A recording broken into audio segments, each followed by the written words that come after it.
Assalamualaikum warahmatullahi wabarakatuh. Ketemu di diskusi episode pertama tentang life, business, and career. Episode pertama ini cukup dar-der-dor karena persiapan yang terbatas, alat yang terbatas.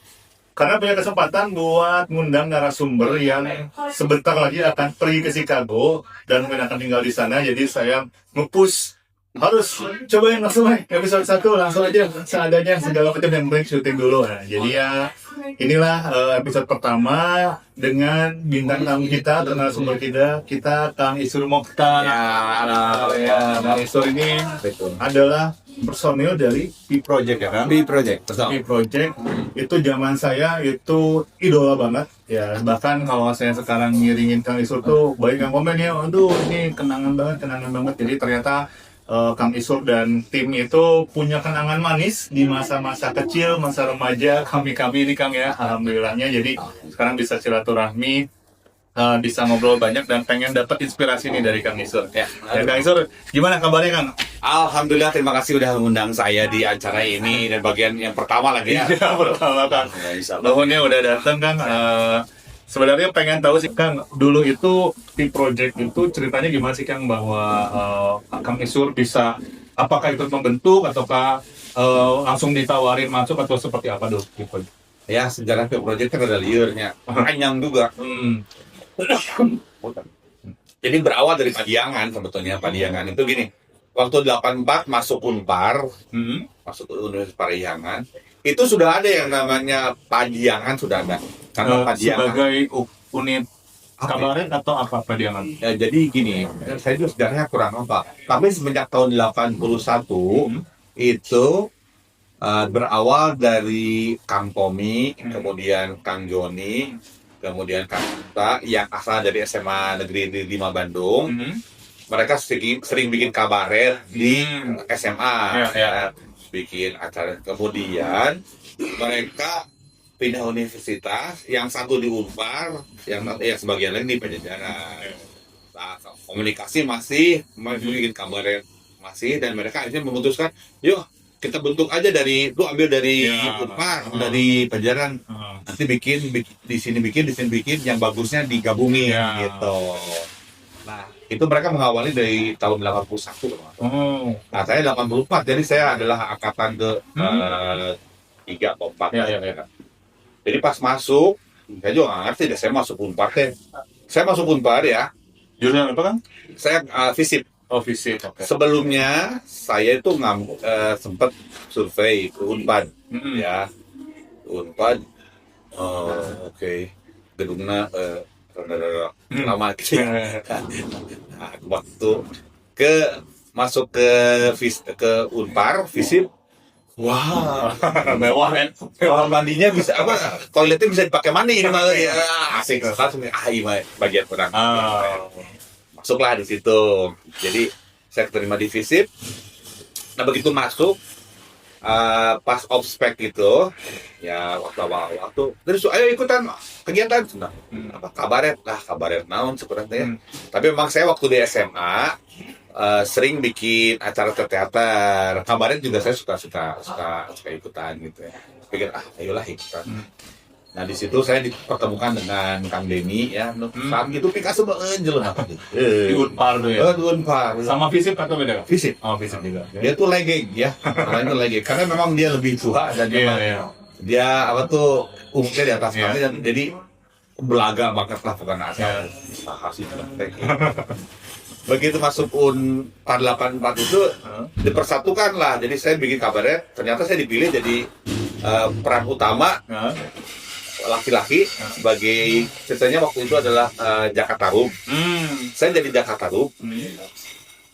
Denny itu jadi Nawamula. Dulunya pasangan ya. Pasangan ikan ding. Wah, baru lama tuh ternyata dipasangin. Aduh. Ya udahlah. Cobain kabaret gini. Ternyata sukses ya. Bagus banget. Jadi maksudnya mereka bisa chemistry-nya kena. Dapat lah gitu. Ya, jadi pas show juga meledak lah, pokoknya mah happening lah. Saya juga nggak nyangka bisa begitu. Nah, kemudian sudah itu kita diambil dan digabungkan dari Pajajaran Ya. gitu ya. 2 tahun kemudian ketemulah. Setelah saya 2 tahun, saya 84, eh, Daan yang tuh masuk 86 kalau 86. Setelah 2 tahun di Padiangan, ketemu sama mereka nih. Diaduin lagi, dijagain, cocok. Sampai wah, beri bareng. Kebetulan kita punya hobi yang sama, ya ini suka sepak futsal. Futsal, suka main gaple. Nah, gitu. Nah, akhirnya gitulah. Kita ngumpul. Nah, kita suka bikin suka bikin acara kabaret. Nah, tapi waktu itu juga tahun 89 Kang Denny itu ada link ke Radio Os. Link ke Radio Os untuk jadi ngisi acara di sana. Terus nawarin ke saya, "Sur, Radio Os yuk." Naon? Orang iya bikin sandiwara radio. Waktu itu masih sandiwara radio yang serius. Karena memang di SMA saya sering bikin bukan kabaret dan bikin teater dengan musik gitu ya. Karena kebetulan saya tuh bersaudara paman saya itu Hari Rusli kan, Hari almarhum. Nah, jadi saya sering dibantu dengan Hari Rusli gitu kan, bikin operet gitu. Ya udah, kita bisa sekarang bikin. Nah, kemudian yang namanya pengenlah bikin sandiwara radio tapi yang romantis gitu. Ya udah, saya bikin deh sandiwara radio segala macam. Sukses lumayan ya, banyak yang ini namanya Gejolak Asmara Kembang Belian gitu. Ya. Nah, tapi kemudian karena setelah sekian lama berbulan-bulan bareng di sana dan orang Radio Os juga udah tahu saya tukang heureung. Teman-teman saya garelo di Padiangan segala macam. Udah direkrut aja, soal tuh kita bikin cerita lucu lah. Ayo cerita serius mah gampang bisa orang yang lucu lah.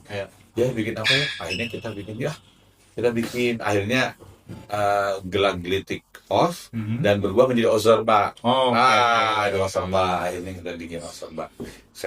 Kita rekrut aja. Daan masuk. Ayo, iya masuk. Ayo si Wawan masuk. Denden masuk bikin musik. Kemudian Ju. Nah, saya sama Denny kan dari bertujuh tuh, ya bikin yuk.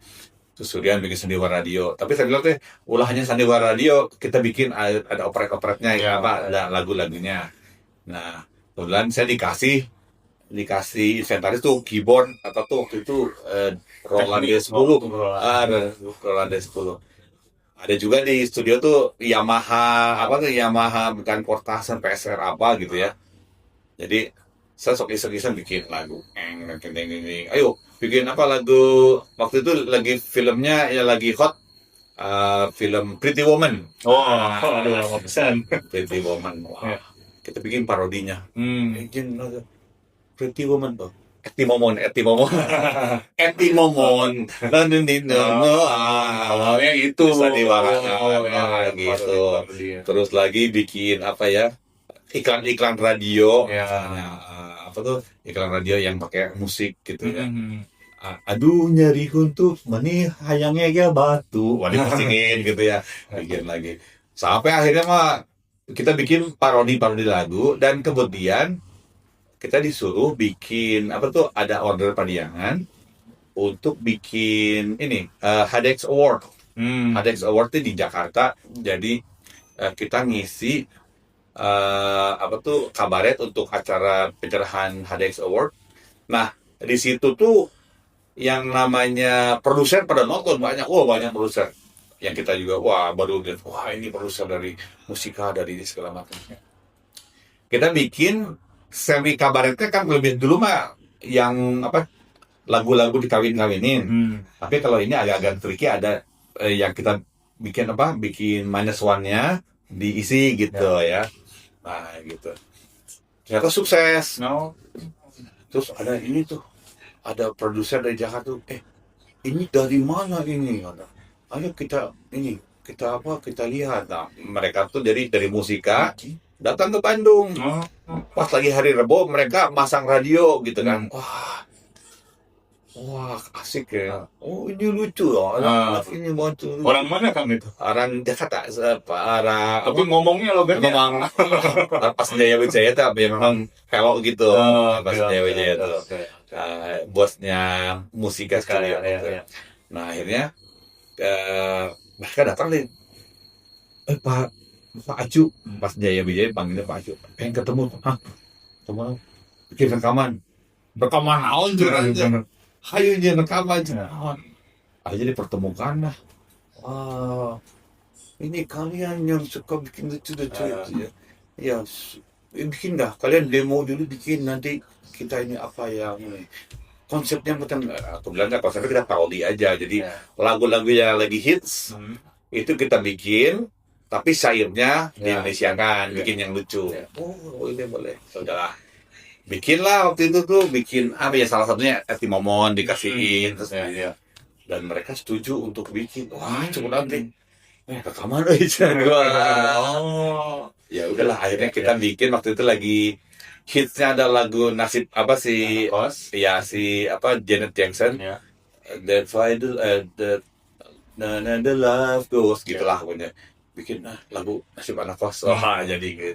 Ternyata hubungan ya. Bikin apa lagi? Bikin apa tuh? Breathe again. Agak itu jadi apa tuh? Pingin beken. Pokoknya mah bikin. Wah, ternyata dibikin. Ya itulah. Akhirnya yang namanya kita yang Padiangan Project kan. Tapi kemudian yang senior tuh agak-agak kurang suka karena kalian tuh mau pakai nama Padiangan tapi dengan 7 orang unggul kumaha sih kita kita nggak tahu gimana maunya dari sana gitu. Ya udah akhirnya kita ya namanya udah split aja lah, jadi kita menjadi project Padiangan yang nggak dibeli project gitu. Itu ya Kang ya, berarti personilnya saat itu bertujuh tapi kemudian bergabung teman-teman ini Tika, Ujo, Yosi, terus Oon, pokoknya Hilman, segala banyak yang ikutan ke kita gitu. Karena mungkin lebih dia mah lebih funky di sana. Jadi yang anak-anak muda banyak ikutan kita. Dan itulah cikal bakal Project Pop. Project Pop juga begitu. Berarti dari bertujuh itu sampai sekarang berarti udah berapa tahun tuh Kang bersama-sama? 9. Kalau yang bertujuh itu dari kita bicara kalau saya sama Denny 84, saya ketemu Daan 86, Daan Ujo, ketemu Ujo Yosi 89, 90. Jadi sudah lama banget ya. Iya. Coba hitungin 2025 dikurangin 1984 harus mikir. Tapi yang lebih susah itu adalah katanya menghitung. Kalau itu mah masih bisa. Yang susah itu menghitung 2 juta dibagi 30 hari. Yang gaji stilu 2 juta lagi stilu pokoknya tadi. Oke Kang. Nah dari 7 itu kan dulu puncak-puncak karirnya menurut Kang Isur tahun berapa Kang? Kayak ngerasain wah ini Indonesia tuh kayaknya dipegang sama Pi Project. Ya sebetulnya kita tahun 93 itu karena ada SCTV ya Kang ya? SCTV, kemudian saya juga ikut di kuis rahasia keluarga. Denny ada di acara dari hati ke hati. Jadi pada saat itu saya aja megang di SCTV, RCTI juga syuting gitu ya. Masing-masing ya. Dan waktu itu kan SCTV sama RCTI masih gabung ya, jadi mudah. Nah kemudian 93 94, 95 itu masa-masa puncak 95 sampai 2000 lah hampir 98 lah. 98 begitu yang namanya terjadi reformasi agak-agak ada sih tapi udah mulai decline dari situ ya Kang ya, dari mulai reformasi. Dan kalau menurut Kang Isur nih kan yang namanya perjuangan untuk menuju ke titik puncak tuh ya orang kan nggak mudah ya Kang. Kalau menurut Kang Isur, Pi Project ini bisa nyampe ke saat itu titik puncaknya itu karena apa Kang? Apakah hoki ataukah memang karena memang kerja kerasnya atau doa barengnya atau apa Kang?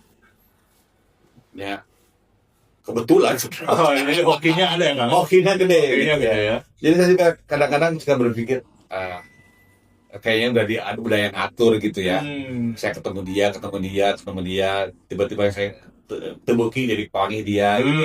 Seperti udah atur. Jadi begini, tapi kita tidak boleh melupakan bahwa kerja keras ada. Jadi memang waktu itu kita disebut kerja keras karena suka bekinya. Oh. Istilahnya waktu itu tuh sampai lupa sekolah, lupa kuliah, lupa yang namanya apa. Kadang-kadang gini, saya ingat waktu di Radio OS itu, yang namanya saya kalau bikin kabarnya kan biasanya bikin kabar atau bikin opera radio itu dalam rangka dalam rangka hari raya Idul Fitri ya. Jadi yang namanya kalau dulu ada Papiko gininya, kalau mau Lebaran kan ada. Jadi kita mau versi radionya kita bikin. Itu saya ingat sekali, saya tuh kudu udah take vokal, ngedit segala macam, ngetu sare ya. Baru selesai itu jam 4 subuh, di mana ini udah kongkorongok udah gitu, udah sholat Id kan. Itu mah yang namanya nggak tidur akhirnya sholat Id udah beres, rekaman beres, sholat ngeming beres, sholat Id, sholat balik ke imah sare. Kebetulan orang tua saya kan nggak di sini, orang tua saya kan waktu itu masih di New Delhi, jadi saya tidak punya untuk sungkem. Akhir sore lah, akhir sore baru ke rumah saudara. Gitu. Ada masa-masa itu ya perjuangannya Kang. Dan kalau yang namanya kerjasama kan 7 orang yang normal aja kan pasti drama ya Kang. Kemudian ini 7 orang antik. Itu dalam jangka waktu lama itu gimana Kang suka dukanya bekerja sama bareng teman-teman tim project yang antik-antik ini, nah gimana Kang? Ya di satu sisi memang ada ada menarik, kadang-kadang ada keselnya juga ya pasti lah. Karena setiap orang punya karakter yang keasikan sendiri-sendiri Kang. Seperti Kang Dedi mah dalam mana kekeh ngeyel gitu. Tapi memang dia paling lucu. Dan ide itu kadang-kadang brilian. Wah, walaupun kadang-kadang dipraktekin mah hese ya tuh. Wah, bisa nyeleneh tapi kalau dipraktekin mah dinyeun mah hese gitu ya. Atau ada yang yang namanya yang lain lagi, aya nu sok kekeh itu, aya nu sok lamun rapat ngomong kan itu kan dia rapat yang harusnya 15 menit selesai, bisa 2 jam karena ngebantu sana kemari ya. Nah, jadi udah tahu yang namanya sih mah kieu. Jadi akhirnya kita ya bagian ini mah tong dilibatkan sih mah. Kalau mau jadi karakter sih gitu. Sering kayak gitu lah. Jadi mengenal karakter masing-masing kan, akhirnya si pola kerjasamanya terbentuk gitu kan ya, saling tahu harus ngapainnya. Oke. Dan akhirnya setelah Decline itu tadi kan masing-masing itu akhirnya berkarir masing-masing, tetap di entertain atau akhirnya memilih jalur lain? Ada ya itu memang ya kita harus nggak bisa menutup mata bahwa di karir di dunia entertainment mah ada masanya kayak turunnya. Jadi kita mau mempersiapkan kalau saya sih pribadi, saya nge-support istri saya untuk kuliah, untuk ngambil S2, S3 segala macam deh. Itu kan saya ngomong ke istri, soalnya kunaon ayo artis makin terpayu tapi kalau dosen makin tua makin laku justru gitu. Oh ya udah, jadi sok dibiayain segala macam gitu. Nah kalau yang teman-teman lagi ada yang bisnis pakaian, ada yang bisnis jual restoran, ada yang Denny masih di bidang lawak di Jakarta gitu ya, dengan teman-teman di Pasti. Ada juga yang ke film, ada segala macam ya. Akhirnya mah ya sok mangga diikhtiarkan masing-masing ya Kang ya. Betul. Dan yang menarik mangga. Oh iya, sambil ini kan harus promo ya sedikit ya. Jadi kita ada di Set Coffee ini, terima kasih nih. Namanya apa? Set. Jadi Set Coffee ini kopi favorit saya karena dia creamy kan. Di Bandung termasuk yang creamy. Langganan saya dulu. Dan juga ini di tempat yang gabung sama Porti ya, sepatu Porti Goods ini. Nah ini sepatunya keren-keren, bisa sambil lihat-lihat. Jadi terima kasih sudah menyediakan tempat dan komplimen ya buat kami. Terima kasih, kopinya enak. Nah, jadi kalau kita lihat kan, kalau saya lihat dari semua personality project yang saya lihat keluarganya datang itu cuma Kang Isur ya. Nah, jadi saya cukup terinspirasi kenapa salah satunya saya pengen ngajak banget podcast ini karena saya lihat Kang Isur bisa sampai anaknya datang, sampai pernah juga istrinya datang. Jadi saya melihat sosok Kang Isur ini secara umur kan sebenarnya jauh, tapi saya lihat Kang Isur masih segar ya, masih awet muda, masih lucu, dan yang menarik keluarganya juga terlihat harmonis ya, saling support segala macamnya. Nah, yang saya pengen tahu Kang, gimana Kang bisa membentuk suasana itu, kekompakan itu segala macam. Ini kan pasti ada ilmunya nih Kang gimana? Ya sebetulnya alhamdulillah ya. Kayak gini, yang namanya anak itu eh, gini, anak kok sebetulnya pada prinsipnya adalah sampai satu kertas putih ya. Betul Mas ya. Kita yang ngisinya, Betul. kita ngisinya seperti apa, kita mau biarkan dia atau mau dicuekin, hasilnya akan beda. Saya coba belajar dari satu yang dikasih karena waktu itu saya sering mimpin seminar ya, maksudnya jadi moderator seminar tentang keluarga, tumbuh kembang anak. Jadi mereka banyak yang memberikan pikiran bahwa komunikasi di anak itu gini, kalau bapak dekat dengan anak membuat anak itu lebih cenderung nggak bandel.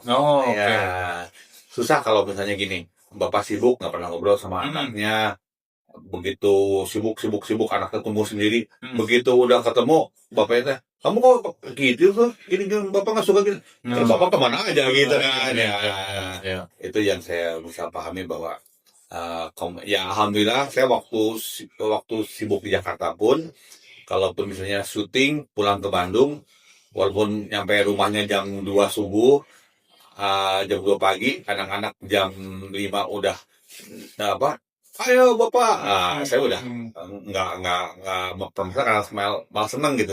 Ayo ini kita ngajak main dulu, nanti ibunya ke kantor, waktu itu kan ibunya yang kantor pegawai negeri, saya jagain anak-anak gitu. Jadi yuk nanti ibu kantor, kita ngantor ibu, terus kita jalan-jalan ke Binatang, kemana lah. Nah memang kebetulan saya juga beki ulin gitu. Beki ngasih dan beki ulin. Jadi akhirnya jadi kebersamaan itu terus terjalin sampai kemudian yang namanya si selera, yang mereka suka yang namanya musik. Dulu sih nggak terlalu, tapi lama-lama jadi ikut suka musik, ikut nonton segala macam, ikut kegiatan bapaknya. Kemudian suka biliar juga bareng. Jadi yang namanya mereka tuh senang kalau ikut kegiatan bapaknya, dan mungkin juga karena acara kita kan serunya ngobrol gitu. Mereka ikut ketawa-tawa mengapresiasi itu. Karena mungkin juga karena dulu waktu saya lagi naik daun tahun 93 94, mereka kan masih menel, masih bayi, jadi nggak ngerti. Dulu nikah berarti belum jadi artis waktu nikah? Belum, saya 91 nikah. Belum naik banget ya. Saya lulus bahkan kuliah belum selesai. Nikah 91, kuliah lulus jam 94. Luar biasa kan. Jadi 2 repelita tuh kuliah. 2 repelita. Nah, jadi waktu saya lagi naik daun, anak saya masih kecil-kecil, nggak ngerti gitu. Pas mereka udah agak-agak balita atau gitu, ngelihat bapaknya dirubungin tuh yang namanya fans gitu, takut tuh, nggak ngerti. Baru sekarang mereka, si bapaknya dari artis dari ini, gitu. Berarti kuncinya aktivitas bersama dan juga komunikasi ya, Kang ya, antara anak yang besar dan anak kecil. Kan nih perempuan laki-laki kan ya, ada perbedaan perlakuan nggak dari Kang Isur? Enggak, hampir sama aja. Jadi dan saya menjaga mereka mau apa kegiatannya, saya support aja lah. Dan yang namanya mereka memang satu sisi ada susahnya itu karena mereka terlalu dekat dengan kita, jadi kabogo sok hese gitu. Karena mereka suka kegiatannya banyak sama kan? Iya. Jadi ayo nem kabogo atuh bapak. Ibu umur kalian tuh terus ngacak ke sini mah. Mereka lebih nyaman dengan keluarga kadang-kadang. Jadi nggak yang gaul kemana-mana gitu, malah enggak ya, tapi malah jadi nggak kontrol kan? Iya, tapi harus dia mereka harus survive kan. Ayo nengan aww kudu nanya-nanya terus sama. Kayak gitu. Oke. Jadi cara itu yang digunakan ya di keluarga, dan ternyata terbukti setelah dewasa mereka jadi apa ya, support ya ke Ya, Kang support. Isor, support. Alhamdulillah. Dan juga saya ngelihat kayaknya hubungannya dekat gitu, bukan yang takut yang gimana gitu ya. Iya, Oke, iya, oke, iya. oke. Dan sekarang berarti nanti kalau ke Chicago mereka ikut atau? Nah, kalau Chicago masalahnya gini kan, ini mereka udah dewasa, jadi udah bukan di bawah tanggungan kami, ini urusan Iya, sorangan gitu. betul. Jadi memang di yang namanya istri saya pun bawa saya itu sebagai spouse visa ya, jadi hanya pasangan, anak-anak udah nggak di, Oh, udah nggak, jadi akan tetap di sini di Bandung. kayaknya masih di Bandung. Oh, oke. Bahkan kalau visa seperti itu malah yang bisa ditarik itu adalah malah orang tua gitu. Orang tua, karena dianggap orang tua kan udah nggak bisa apa-apa ya. Iya. Tapi kalau anak muda lu bisa kerja, nanti takutnya ke sana malah cari Ya. pasangan. Oh, oke, oke, oke. Jadi kalau lihat dari perjalanan keluarga Kang Isur nih banyak kejutan ya Kang ya, maksudnya tiba-tiba ke sini ke sana apa, tiba-tiba pisah apa. Kang Isur menganggap itu hal yang normal atau memang Kang Isur menganggap namanya juga hidup pasti ada kejutan-kejutan atau seperti apa Kang? Karena saya ngebayangin kalau saya yang seperti itu kayaknya berat ya, mau pindah, mau ninggalin anak apa segala macam. Ya memang agak berat. Karena gini, karena sebetulnya saya kan maksudnya orang Bandung. Orang Bandung kan rata-rata gitu. Nah, Nggak ada hares. iya benar, keren benar bisa. Ada, ya apalagi pindahnya, aduh, ke negara Batur yang kita Iya. nggak lakukan. Tapi Iya. kalau pikir itu adalah warna dalam hidup ya. Iya. Kita bisa membandingkan, kita bisa ngomong kenapa Indonesia kayak gini dibandingkan dengan itu. Iya. Orang menganggap Bandung teh ngeunah gitu. Karena kalau ngeliat ke tempat lain, Bandung teh ngeunah-ngeunah teuing, karena banyak yang tempat Lebih lebih enak ya. Oh, oke. Tapi emang ada Bandung tuh ngeunaheun. Jangan salah, Bandung tuh ngeunah karena di tempat lain nggak kayak gitu. Jadi kita bisa komparasi mana yang yang bagusnya Bandung, mana yang kurangnya Bandung. Sebetulnya Bandung bisa atau Indonesia itu bisa dibuat lebih bagus ya. Tapi ya memang nggak gampang. Contoh aja, saya ngebandingin Indonesia dengan Malaysia atau Bandung dengan Kuala Lumpur. Malaysia dengan Indonesia itu sebetulnya ya sarua beungeut ka sarua dengan Cik mana Cik ya bener beungeut ka sarua we kurang gitu kene lain bule naon hideung sarwana. Tapi mereka punya komitmen lebih bagus, punya disiplin lebih bagus, ngantri itu nggak sembarangan, buang sampah nggak sembarangan. Nah orang tuh bisa kayak gitu gitu ya. Terus ngebandingin kayak Kota Bandung dengan Kuala Lumpur. Penduduknya luas wilayahnya Malaysia Kuala Lumpur itu hampir seluas Jakarta. Bandung kecil, tapi jumlah penduduk kami 2,5 juta ya. Udah lihat ya. Makanya padat di Bandung, waduh. Kangtung segala macam. Dengan diperburuk dengan infrastruktur yang jelek, jalanan hadirin mobil dari Jakarta di dalam sini macet, banjir, saluran air. Iya, benar kan. Berarti kalau menurut Kang Isur dalam hidup ini apakah segala sesuatu memang harus terencana atau kadang-kadang memang kita harus ngikutin aja apa yang terbuka, apa yang terlihat atau seperti apa Kang? Ya, sebenarnya gini. Kalau kita ngelihat dalam musik ya, ada yang namanya musik, ada yang full partitur, musik yang namanya klasik, gitu kan. Teneneng, partitur buat. Nah, besoknya mainan hidup gitu ya katanya. Mungkin untuk sebagian orang senang kayak gitu ada. Tapi ada juga yang misalnya musiknya pop gini aya dangdut sedikit lebih dinamis gitu ya. Ada juga musik yang jazz yang sangat free gitu, wah sampai yang jazznya no edan lah gitu, wah. Kemudian ada misalnya musik yang rock edan no kudu ngacai segala macam kan. Nah itu mah selera. Tapi saya melihat, aduh bagi saya emang enaknya yang ini nih, yang semi improvisasi sedikit, tapi jangan ngelantur gitu. Karena saya percaya Tuhan sudah mengatur gini. Tapi kalau kitanya denial atau misalnya kekeh hayang nu lain bagian orang, misalnya mikir rezeki orang mau sakit cukup ya. Selama mencukupi dan juga tidak mengganggu rezeki orang, bagi saya suka cukup. Jadi ya itulah narik ulur lah istilahnya lah. Ini dikasih Tuhan begini, kalau kita bisa tingkatkan.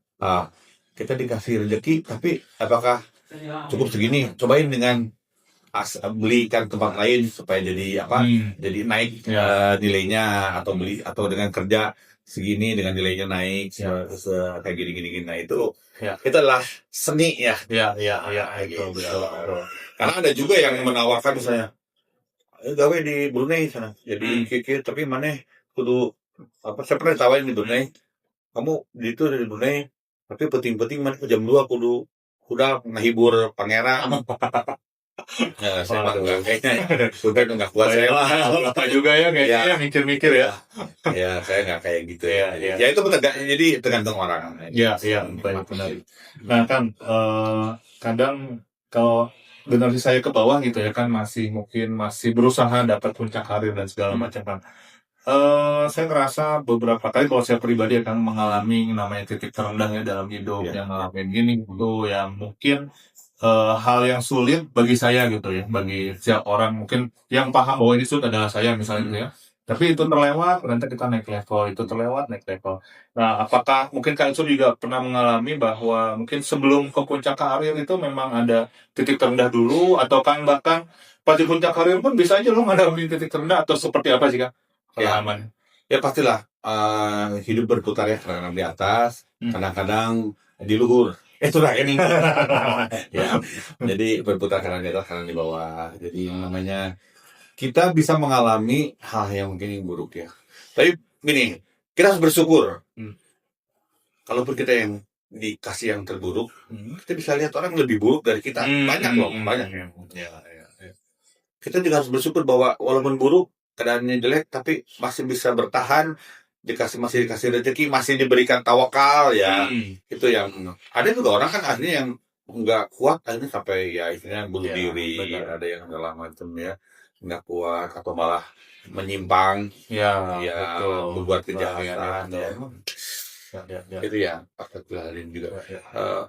Cuma titik terendah dalam hidup kita harus sampai jauh mana sih kita karena gini saya belajar dari teman-teman juga ya yang ya alhamdulillah sih saya titik terendah saya nggak sampai jauh lama gitu ya. Walaupun saya pernah ngalamin misalnya nggak punya duit untuk bayar cicilan ada untungnya ya saya dibantu oleh orang tua ada ya tapi mungkin ada yang nggak seberuntung saya.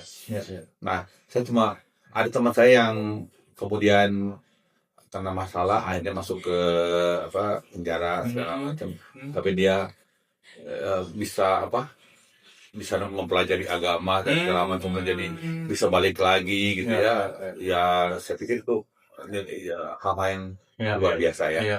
Jadi sebagaimana kita dalam kondisi yang terburuk pun kalau kita bisa menyikapinya mengambil hikmahnya kemudian kita berpasrah kepada yang di atas ya. Kalau memang rezekinya silahkan ambil ya Allah tapi kalau misalnya bisa diberi kesempatan untuk naik lagi kenapa enggak tolong berikan ya Tuhan ya gitu aja paling saya nggak bisa memaksakan batur kalau belum tentu juga kondisi saya dengan mereka sama ya. Tapi yang saya yang lihat bahwa saya alhamdulillah beruntung di dalam kesulitan itu masih ada yang nolongin gitu ya kita semoga lah yang namanya di dalam hidup semua orang juga gitu ada lagi sakit atau lagi terendah ada yang membantu gitu. Berarti dengan kitanya juga jangan kalau orang yang suka membantu orang insya Allah juga akan dibantu. Berarti semua tergantung bagaimana kita memaknai apa yang terjadi sama kita ya Bang ya. Dan emang ya ibaratnya mau rakyat, mau artis, mau apa juga mengalami Kang ya titik terendah tuh ada aja ya dalam episode kehidupan gitu ya. Dan bangkitnya gimana kita memaknai titik terendah ini kita maknai sebagai apa ya. Ternyata kalau mau dimaknai sebagai pelajaran banyak banget pelajaran bisa diambil dari titik terendah hidup kita ya. Nah, berarti kalau Kang Isung sekarang untuk rencana ke depan itu akan melihat aja apa yang terbuka nanti seperti apa kehidupan ke depannya gitu aja Kang ya. Ya karena gini kalau saya tuh sudah kehilangan maksudnya udah menurun keinginan hayang itu saat umur mau 60 mana deui gitu kan. Yang namanya masih bisa sehat. Yang penting masih bisa sehat. Umur panjang ya kenal geringan ya. Betul. Ya insyaallah kalau misalnya menjaga makan, menjaga yang penting kita tetap beraktivitas ya. Walaupun mungkin saya sudah menyerahkan nih yang namanya bagian pendapatan itu kepada istri saya hanya, Hmm. nggak dia yang akan bekerja. Ya.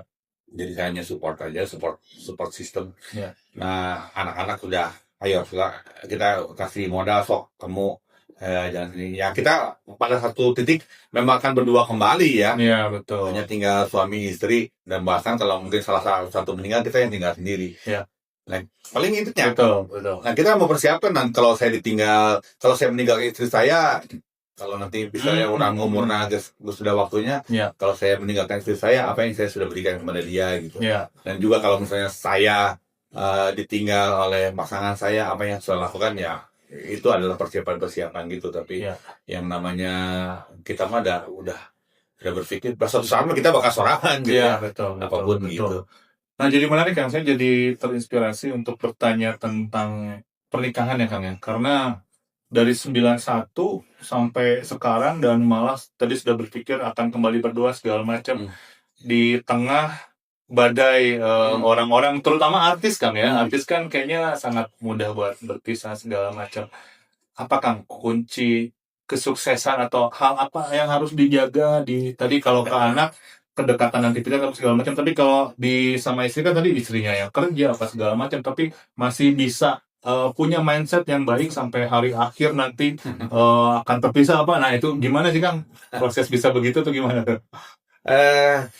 Kalau soal jodohnya istilahnya mah gampang-gampang susah ngomongnya. Saya kadang-kadang melihat jodoh tuh di tangan Tuhan ya. Tapi lo pemajikan opat, jodohnya mana ya? Saya dengar. Iya jodohnya mana sih? Pemajikan opat no awal, kedua ketiga opat ya. Tapi kemudian saya pikir bahwa tergantung sama kitanya.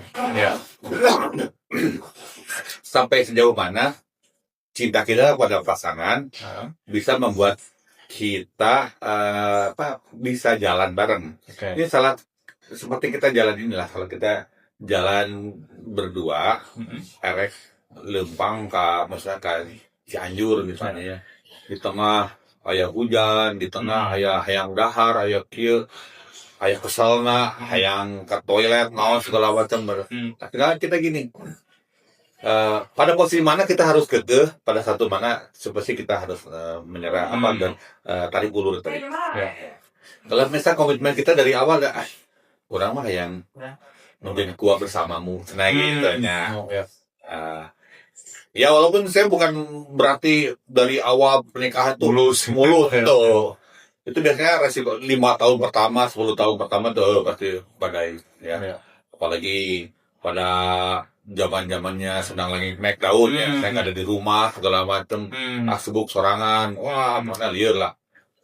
Tapi kemudian akhirnya berpikir, ada satu saat, karena gini, saya banyak sekali melihatnya, jelema banyak ya orang-orang misalnya, wah jung itu, akhirnya baliknya pemajikan kayak hiji. Banyak ya kayak gitu ya. Jadi sebetulnya kalau kita lihat, ternyata kalau kita di target punya komitmen dengan si pasangan kita dari awal, apapun badai yang melanda itu akan selesaikan dengan dia kembali gitu ya. Jadi kita yang harus mengatur kapan kita harus ego kita naik, kapan ego dia naik, dan kalau ego dulunya naik, ancur dong. Jadi kita harus memblend. Karena menurut saya ya, dalam pernikahan itu yang susah adalah menyatukan dua hati dan dua kepribadian, di mana saya dengan dia dibesarkan oleh orang tua yang berbeda, memberikan mungkin pelajaran tata nilai yang berbeda. Mungkin dia di rumahnya dulu princess, saya enggak. Nah, apa harus dilakukan? Pasti ada downtrend, saya udah bilang princess, kamu kok gini, saya nggak bisa akhirnya ketemu lah. Akhirnya saling tarik ulur, akhirnya pada posisi ya begitulah naik gitu ya, keseimbangan terjadi. Karena saya belajar juga dari bapak dan ibu saya, alhamdulillah menikah 50 tahun lebih ya, dan ternyata sempat ada yang namanya si ibu teh kesal sama bapak karena ditinggal, karena si si ibu teh kena telat dandan sama si bapak saya ditinggal gitu. Wah, baru lah ini mah sedonang. Tapi tapi akhirnya kesimpulan, oh itu cara ayah saya untuk mendisiplinkan. Nah, kayak gitu. Ya kalau kita melihatnya hanya satu sisi yang kok guru, tapi ternyata ada maksudnya gitu. Kalau kita hanya mengingat keburukan dari pasangan, nggak cak bubar. Tapi kalau ngelihat banyak yang indahnya segala macam. Ada yang namanya clash sedikit tuh, pohon kita mah. Lupa aja. Ya. Jadi terciptanya jadi pikaseriannya mungkul gitu ya. Jadi hanya mau jadi warna-warna gitu. Ada aktivitas khusus kan yang mungkin dilakukan kayak tadi kan kalau anak ada main bareng terus sama segala macam. Kalau sama istri ada juga misalkan sesi diskusi khusus atau atau ngalir aja atau gimana? Saya mah ngalir aja ya. Seperti yang bilang ya. Isu saya dengan saya tuh seleranya beda bisa ya. Saya lagi kesana kemari jalan segala macam, saya lebih cenderung di nonton gitu.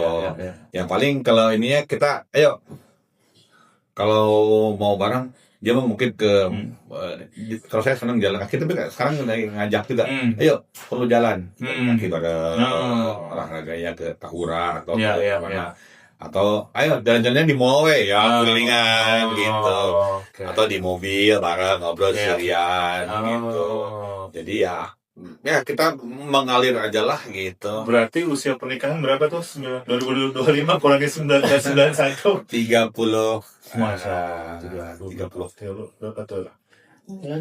Sebelah ya. 91 2000 berapa?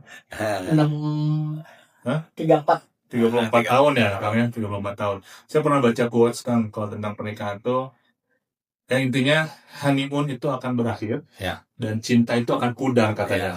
Maka pasangan itu perlu menjaga komunikasi, saling menghargai karena di masa-masa akhir tuh ya sudah bukan karena cinta lagi segala macam. Kang Isul bagaimana menanggapi quotes itu, Kang? Ya, gini, kita mah selalu saling mengingatkan bahwa gini. Alasan pasangannya tong pika sebelen. Karena kenapa? Kalau yang namanya ganteng sama kasep itu bisa bea nanti dengan kasep lagi kasep sana pika sebelen nanya. Jadi kalau kita sama pasangan kita baik, saling ini, walaupun misalnya nanti kita sudah banget ribu lah gitu tapi mengenang bola masih kasep seperti masih bagus gitu ya. Jadi dan yang namanya mencintai itu ya gini, kalau ada yang hanya ngomong ini mau bogor kapannya, tapi begitu mereka jemput harus gitu ya. Tapi kalau yang ini mah nggak ngomong hanya cukup misalnya ngomong udah kamu di mana? Kamu karunia kamu aku jemput. Itu kan satu ada rasa cinta Ayo seperti suka temenin lah sana gini kan nggak semua kayak gini ya. Ayo pasangan mau pergi aja kan itu kan ada yang gitu kan. Tapi treatment kita seperti apa? Kalau kita menanamkan satu hal yang baik yang dia senang bahwa kita baik sama dia insya Allah kita. Jadi pentingnya untuk menanamkan memori baik di hati pasangan, di pikiran pasangan karena yang lainnya akan luntur, tapi memori kan akan teringat terus ya, dan feelingnya mungkin ada ya. Oke, Kang Isul, mungkin terakhir saya mau minta 2 saran, Kang. Satu mungkin apa pesan Kang Isul buat para pasangan ya, mungkin yang umur nikahnya baru 5 tahun, 10 tahun, atau yang belum selama Kang Isul nih. Itu dulu, apa pesan Kang Isul untuk pasangan yang sedang berjuang dalam rumah tangganya, mungkin baru 5, 10, 15 tahun gitu, apa pesan Kang Isul? Jodoh itu jorok ya. Ada yang ketemunya di perapatan, ada yang ketemunya di sekolah, ada bisa berbagai macam. Ada juga yang malah di taruf yang ketemu. Tapi kemudian gini, kita kembali ke komitmen. Maunya apa sih bersama pasangan lu? Pengen nyari bahagia.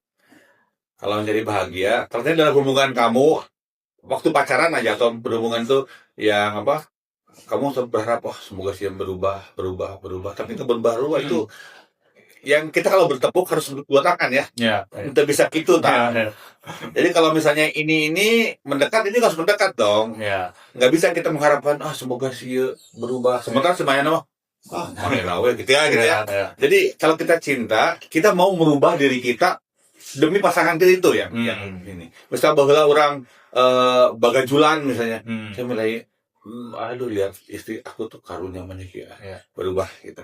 Atau misalnya gini yang simpel aja. Misalnya ningali istri nyapu ya, loba barang terus sudah. Ada orang yang cuek gue baik mas ada capek yang gawe. Tapi ada juga yang misalnya aduh kalau bisa menikah walaupun orang capek sok dibantuan itu ada menciptakan satu iklim gini. Jadi bukan dia ini terus kita diam aja enggak atau malah menjauh. Jadi gitu. Tunjukkanlah walaupun empati kecil. Misalnya orang capek, orang kieu, tapi misalnya si pasangan kita sedang melakukan sesuatu yang mungkin kelihatan repot. Minimal bertanya, mah, aduh karunya mau dibantu nggak? Gitu kan. Karena lamun gitu, lamun betul noh. Itu kerjain bapak capek, sare gitu kan. Itu nggak empatinya nggak ada. Tapi kalau katanya karunya terus si adik sama aku lah gitu ya. Mama nyapu ya itu aku capek tapi gitu. Itu ada satu-satu ini. Jangan egois gitu. Mentang-mentang terus capek terus nyari gawe segala macam. Oke, dan itu bisa dilatih ya Kang ya. Disengajakan saja, jadi nggak usah natural. Kadang-kadang memang harus dipaksa gitu, nggak apa-apa ya Kang ya untuk dilatih. Dan penting menanamkan satu self hypnosis ya.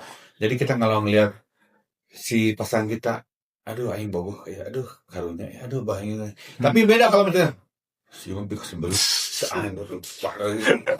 nah itu akan membuat satu pelebar ya. Tapi kalau kita dengan satu pengucapan dari kita yang positif terus positif gitu, itu akan membuat kita semakin gitu mampu. Karena itu yang penting. Karena kalau kita ninggalin aduh sebelum itu lihatlah. Baik, oke. Itu yang buat pasangan kan. Terakhir saya merasakan ternyata jadi pria dewasa semakin rumit ya kan. Semakin kadang-kadang liar, stres, kadang-kadang ngalamun kumaha ke depanna, beban segala macam. Apa Kang pesan Kang Isur buat para pria-pria nih yang mungkin kesehariannya ada ngelamunnya, duduk bingung apa-apa, dan ngelihat Kang Isur kan di usia yang sekarang masih segar, masih bisa sisirian, masih kalem. Nah, ada yang belum seusia saya ubahnya lebih baik dari saya, udah liar, udah panik, udah overthinking. Nah, apa nih Kang Isur buat para pria-pria dewasa yang sedang kebingungan mungkin ya? Ya, itu karena kolot atau ngora, gimana pikiran? Saya kasih tahu. Lalu mana lo bikin yang jelek, buruk, segala macam, negatif thinking, gancang kolot. Gancang kolot. Tapi kalau kita mikir, sudah lah, insya Allah ayang kiki. Ayo. Mending daripada liar kita main lepang jalan gitu. Karena gini, menurut penelitian umur manusia itu akan ditentukan oleh banyaknya dia bergerak kakinya. Benar. Kalau kita ngelihat dan bahwa orang dan bahwa itu karena yang umur. Karena dia banyak bergerak. Kamu lihat di kampung-kampung banyak yang umuran sudah 70, 80 masih naik ini. Karena dia bergerak. Yang namanya betis itu adalah jantung kedua. Jantung kedua. Jadi kalau kita bergerak banyak bergerak kaki itu darah kan ngompak ke bawah nih. Nanti sama betisnya naikinnya ke atas. Nah bayangkan kalau kita duduk duduk darah itu naik ke luhur ya. Duduk akhirnya yang jadi masalah adalah kalau kita nggak banyak bergerak itu peredaran darah nggak lancar. Ingat kalau yang namanya kayak selangnya, lamun selang jarang dipakai itu akan kerak loh. Akan beda dengan kalau misalnya dipakai nyiram setiap hari, dia akan si kerak-keraknya dibuang. Nah itu. Jadi dalam peredaran darah kita begitu. Coba diuk, nonton TV, komputer, scroll TikTok. Misalnya yang namanya si pelak-pelak akan lebih cepat menghendap. Jadi usahakan jalan kaki 30 menit dan penelitian sekarang nggak penting misalnya ke gym 3 minggu sekali berat. Lebih bagus untuk umur yang ini adalah lu jalan kaki tiap hari. Tiap hari jalan, nggak usah berat olahraga, apalagi udah 40, 50, hindari misalnya olahraga yang high impact. Badminton lu hati-hati itu, beralih ke tenis. Kalau tenis juga udah 60 segala macam agak-agak berat. kita olahraga yang lain bisa golf, yang penting ada jalan kakinya. Ya. Kalau golf terus pakai golf cart kan percuma. Gitu. Ya. Nah, jadi kita penting yang namanya menjaga untuk setiap hari bergerak, beraktivitas itu penting ya. Kadang-kadang lari ya, mungkin pagi-pagi sering lari ya. Saya sering kalau pagi itu lari ke toilet. Jadi lari ke toilet. Oke. Jadi Bergerak tiap hari. bergerak ya. Jadi Tunggu pikiran. Atau dengan banyak pikiran kita diem. bekinya clear. Jadi kalau mau ngahulang jangan bari ngopi, bari jalan kaki aja ngahulang aja. Jadi biar ada manfaatnya. Ningali pemandangan bagus lah. Kalau lihat pemandangan yang hijau, saya jalan kaki ke daerah gunung, daerah Bukit Dago. Ya. Ya Allah, ternyata itu orang kecil kieunya. Banyak masalah gitu. Insya Allah gitu. Ada balik nemu makna lagi gitu ya saat bergerak. Tempat favorit buat Kang Isur jalan kaki? Saya sekarang senangnya Tahura sih. Tahura ya. Tahura. Cuma ya kalau saya biasa ke Tahura nggak weekend karena penuh. Kalau weekend saya jalan kaki dari rumah saya aja sampai ke Pondok Hijau atau ke Setiabudi Regency gitu. Oke, mantap, luar biasa Kang Isur. Terima kasih banyak, saya dapat banyak ilmu hari ini. Mudah-mudahan bermanfaat juga buat semuanya, dan saya doakan Kang Isur ke depannya juga lancar dengan kehidupan berikutnya, dan terus menginspirasi, terus bermanfaat, dan terus lucu teman-teman. Nah, ini kalau Kang Isur nih tawa-tawa terus ya gitu. Hari nggak duit ya sorry Hari ini masih serius ya gitu, karena kalau sehari-hari ketemu lucu gitu. Terima kasih Kang Isur, Kondon Pisan. Terima kasih udah menyimak diskusi live Business and Career. Oke.